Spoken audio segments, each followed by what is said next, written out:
Jadi suami selalu pandai bertafakur. Jika rumah tangga jangan pernah hancur, tapi subur dan makmur. Kenapa? Ada ikatan bikin. Tenang ibu-ibu. Yang gak bikin tenang ketika kita gak kurang pikir. Tetangga beli cincin, kita beli bodrek cin.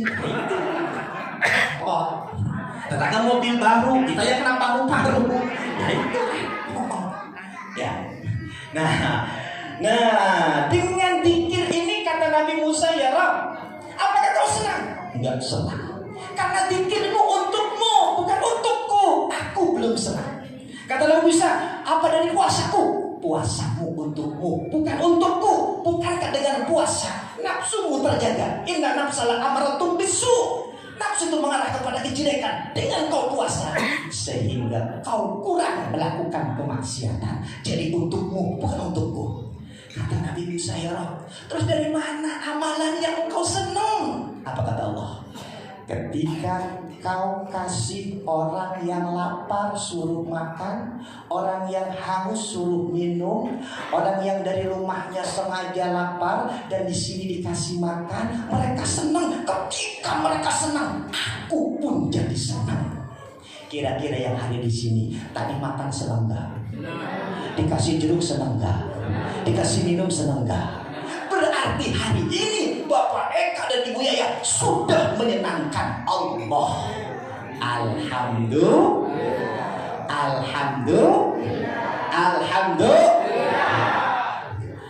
Yang ketiga, ibadah itu ada ibadah qalbiyah. Ya, ibadah qalbiyah. Ibadah hati namanya dzikir khafi. Orang yang ngobrol tapi hatinya ingat dengan Allah. Orang yang ngobrol tapi hatinya manunggali kaula Gusti. Ini ada 3 ibadah. Nah, umroh ini gabungan, haji gabungan antara ibadah maliyah, ibadah badaniyah, ibadah qalbiyah, gabung. Orang badannya kuat, tenaganya hebat, larinya kencang. Kenapa? Tenaganya kuat, tapi duitnya kagak ada. Gak bisa umroh. Gak bisa umroh. Ya, gak bisa umroh. Atau sebaliknya, hartanya banyak, duitnya gede, gajinya luar biasa, tapi niatnya kecil. Itu juga gak jadi bisa berangkat umroh. Mungkin jalan-jalan ke Singapura nyampe, jalan-jalan ke Inggris nyampe, jalan-jalan ke Belanda nyampe, ke Mekah gak nyampe-nyampe. Kenapa? Hatinya nggak ada, nggak niat gitu. Atau sebaliknya, dia punya harta yang gede, dia punya niatan yang gede. Oh, saya pengen umroh, saya pengen haji, saya pengen umroh, saya pengen haji. Duitnya nggak ada, jadi nggak jadi. Duit ada, niat gede, tapi stroke, nggak bisa jalan-jalan ke sana. Maka ibadah umrah ini gabungan antara ibadah badaniyah, ibadah qalbiyah, dan ibadah maliyah. Ini ada di Bapak Eka dan Ibu Yaya. Orangnya sehat, hatinya juga sehat, kuat, dan hartanya ada. Sehingga besok tanggal 12 akan berangkat umrah. Labbaik Allahumma labbaik. لبيك لا شريك لك لبيك إن الحمد والنعمة لك والملك لا شريك لك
panggilanmu dengan umrah. Ya Rob, aku tinggalkan kerjaanku, aku tinggalkan keluargaku, aku tinggalkan kampung halamanku hanya untuk memenuhi panggilanmu ya Rob. Ya Rob, kami sadar kami banyak dosa, tapi Engkau yang banyak pengampun. Ya Rob, kami sadar orang kecil, tapi Engkau yang mampu memberikan kebesaran. Ya Rob, kami ini orang yang hina, tapi Engkau yang memberikan kemuliaan. Ya Rob, terimalah ibadah umroh kami.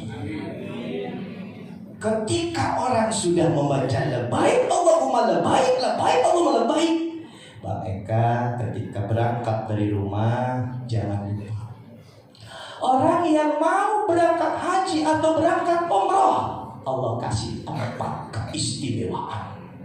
Orang yang mau umroh, mau haji, ini Allah kasih 4 keistimewaan. Pertama, wa in sa'alu utu. Kalau kamu minta, aku kasih. Jadi siapa saja orang yang umroh, orang yang haji, yang minta, aku kasih. Maka jangan eman-eman, jangan pelit-pelit, banyak berdoa di sana. Siapa yang minta, aku kasih. Jadi banyak minta di sana. Dan doa yang Allah malu untuk menolaknya ada 3. Jadi kalau orang 3 ini berdoa, Allah malu kalau menolaknya, kalau tidak mengijabahnya. Pertama, yaitu doaul musafir, doanya orang yang musafir. Safar ini, itunya musafir, orang yang dalam perjalanan dari Indonesia menuju Mekah. Orang-orang yang musafir, ketika ia berdoa, Allah malu kalau menolaknya. Berarti Allah akan ijabah. Maka jangan heran kalau di kampung, kalau ada orang mau berangkat haji, berangkat umroh, pada salaman, pada minta doa. Karena dia paham, orang yang dalam perjalanan itu doanya diijabah. Maka yang belum umroh, yang mau pengen umroh lagi, ketika Bang Eka mau berangkat, minta doa. Doain kita biar berangkat umroh lagi, doain kita bisa berangkat haji, doain biar usaha kita subur dan makmur. Amin ya robbal. Yang kedua, doa yang Allah, kalau orang itu berdoa malu menolaknya. Apa itu? Doaul walidain, doanya ibu dan bapak. Kenapa anak itu sukses? Tanpa disadari di belakangnya ada doa ibu dan bapaknya. Kenapa jadi orang sukses dan orang hebat? Ternyata di belakangnya ibunya yang paling hebat. Semerbak sejadah terhampar, gemincin air gunung berbunyi, bibirnya selalu menyebut nama anak-anaknya. Kesuksesan anak tanpa kita sadari, ada doa dari ibu kita, ada doa dari bapak kita. Maka siapa yang memuliakan orang tuanya, hidupnya Allah akan muliakan. Dan siapa yang menghinakan ibu dan bapaknya, Allah akan hinakan hidupnya. Bahkan dalam kitab Muhtarul Hadis, wa idza tarakal abdu du'a lil walidain fa innahu yanqati'u anhu rizqu. Siapa hambanya yang meninggalkan mendoakan ibu dan bapaknya, maka Allah putuskan rizkinya. Jadi kalau ada orang yang rumah tangganya belangsak, susah, resah, jangankan buat apa-apa, makan saja susah, pasti dia lupa mendoakan ibu dan bapaknya. Jadi kalau rizki pengen kuat, pengen hebat, pengen mantap, hebat dan mantapkan, doakan ibu dan bapaknya. Allahumma gfirli wali walidayya kama rabbayani shaghira. Setiap habis sholat, angkat doa itu, Allah akan angkat derajatmu. Setiap engkau sujud, angkat doa itu, Allah akan angkat bisnismu. Setiap kau gerak, angkat doa itu, Allah akan gerakkan bisnis dan kesuksesanmu. Bagi anak-anak, selama orang tua masih hidup, minta doa. Dan ketika kita jadi orang tua, Pak Eka, Bu Yaya, kesana ke Mekah, doakan anak-anak kita. doakan keturunan kita, sehingga bukan kita saja yang jadi tamu Allah, anak kita, cucu kita, keturunan kita pun jadi tamu-tamunya Allah. Alhamdulillah. Jadi sebenarnya ketika orang sudah mau berangkat haji dan umroh, Allah sudah jamin satu. Yang kedua, yang ketiga, doa dulu. Yang ketiga, doa yang Allah malu menolaknya. Yang ketiga, doaul anbiya li ummati. Doanya para nabi untuk umatnya. Jadi Allah malu menolaknya, pasti dijawab. Makanya punten, ketika malaikat maut datang ke Nabi Allah Muhammad, kata malaikat maut, ya Rasulullah, saya kesini suruh silaturahim. Yang kedua mau mengambil nyawamu. Bagaimana pendapatmu? Kata Nabi Muhammad maut, saya tahu kullu nafsin dha'iqatul maut. Setiap yang hidup pasti mati. Tapi sebelum saya meninggal dunia, bagaimana nasib umatku? Luar biasa. Nabi Muhammad mau meninggal saja, yang diingat bukan istrinya, bukan anaknya, bukan menantunya, tapi kita. Gak kayak kita. Jangankan hidupnya, mau mati juga ingatnya duit sama harta. Punya anak 5, kata ibunya, Man, Mimin, Momon, Saman, Sarwina. Kayaknya ibunya udah gak kuat, Man. Gak tahu pagi, gak tahu siang. Kamu yang paling gede, Man. Tuh tanggung jawab adik-adik yang kecil, Man, ya. Itu tanah yang dekat pasar Rawu. Kalau kamu mau jual aja, Man. Buat modal ibu mati. Itu lagi tuh, Man, sawah yang ada di Ciomas.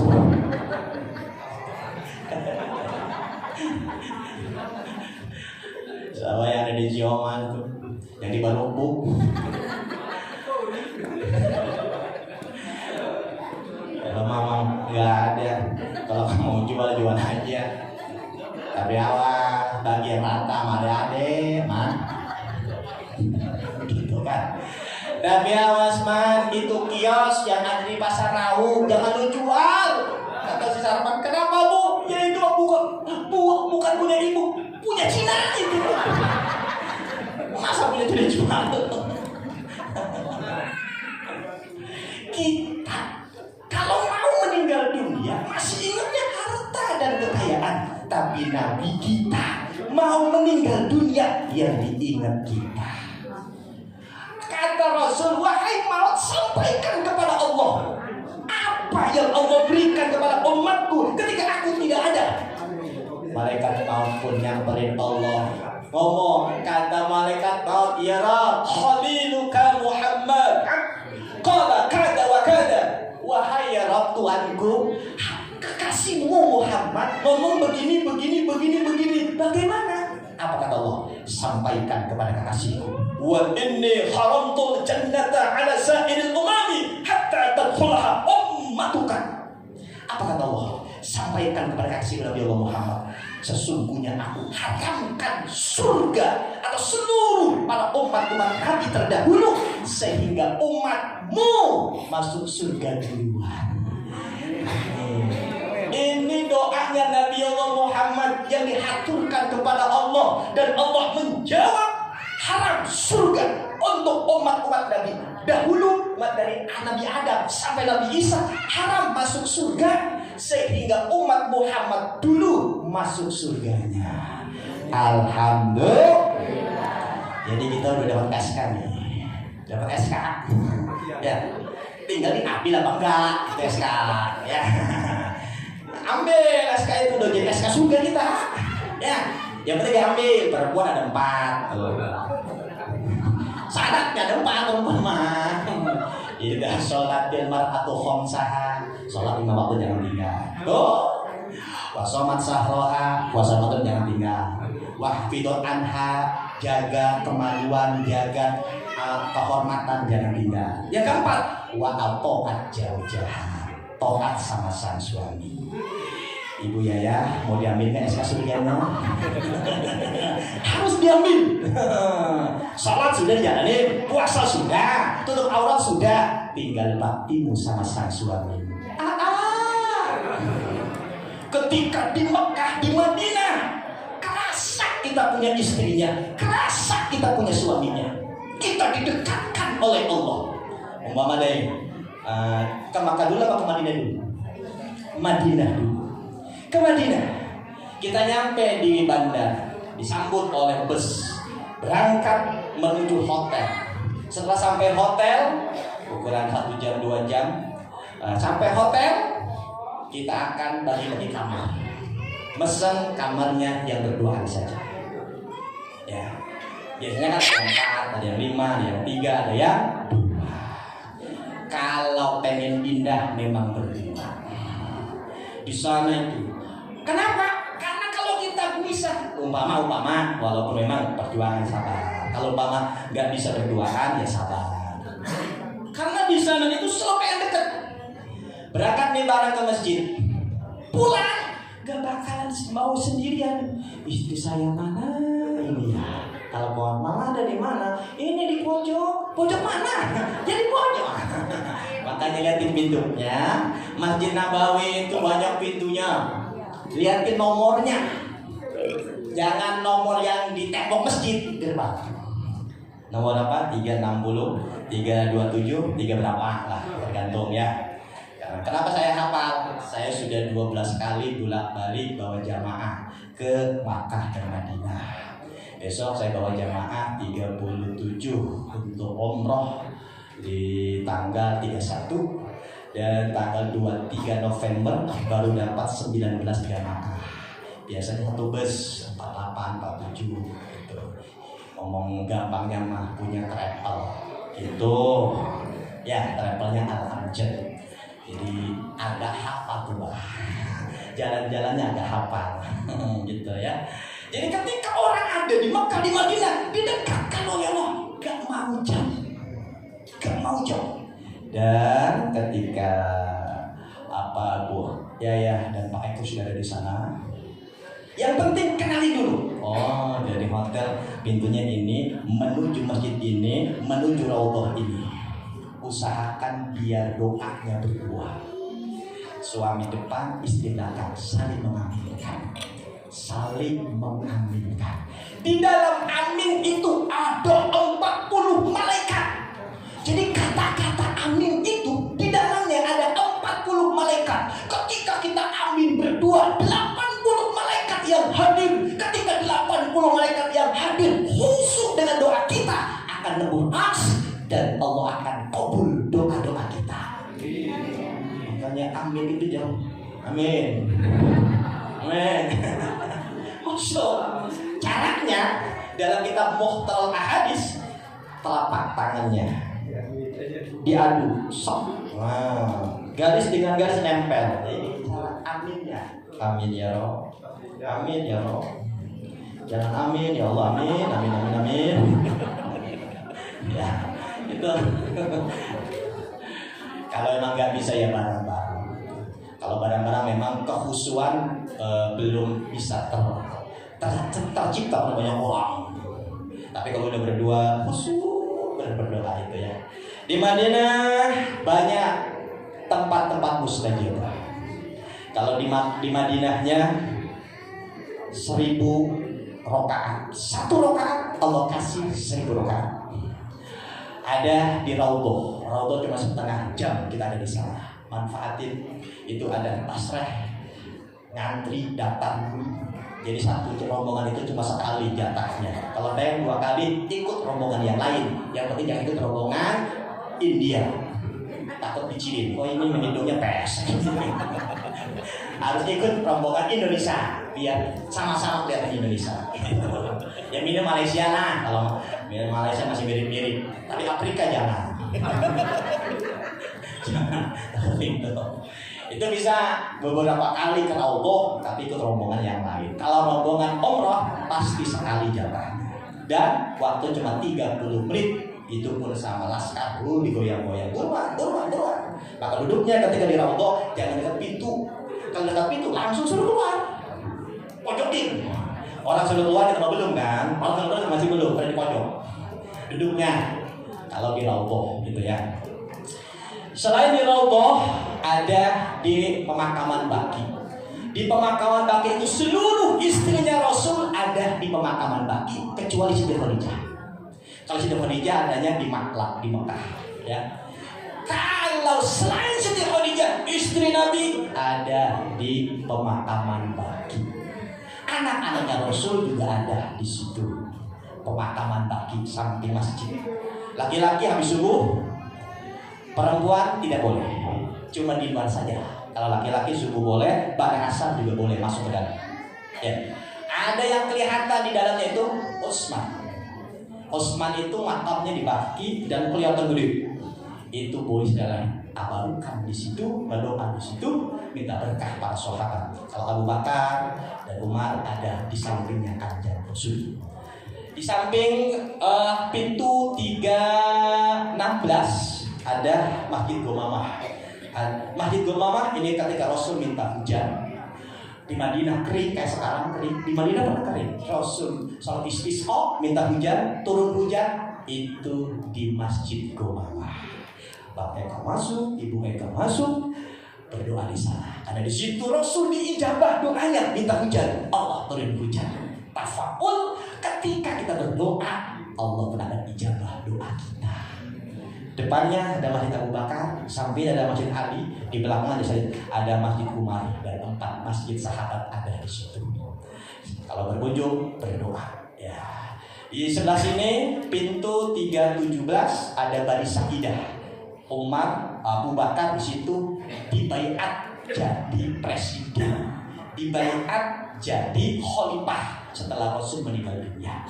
Bukti sejarahnya tidak digusur, ada pohon yang indah kecil, banyak burung-burung, cuma itu aja yang tidak kena gusur, semuanya terkena gusur. Di situ tapak tilas Abu Bakar dilantik, dapat SK jadi presiden kalau sekarang. Kalau dulu Khalifah Abu Bakar itu rentetan di Madinah. Kalau turnya jalan-jalan pasti di Masjid Kuba di sana ya, pasti. Terus Jabal Uhud pasti di sana.